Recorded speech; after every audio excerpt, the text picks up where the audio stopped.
लें जी एक और तमाशा सुन लें।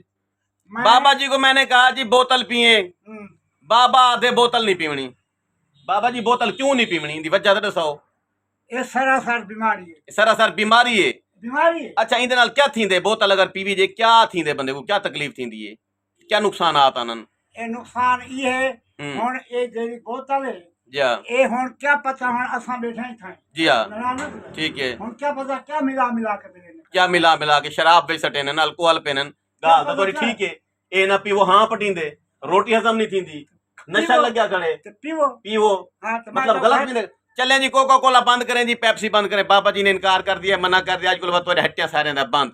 डॉक्टर मना करते हैं, आप लोग बात नहीं है।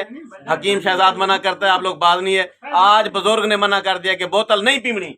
बोतल पीने से बहुत सारे नुकसान होते हैं, आप सोच ही नहीं सकते इस कदर नुकसान होते हैं। मैदा खराब, जिगर खराब, दिमाग खराब।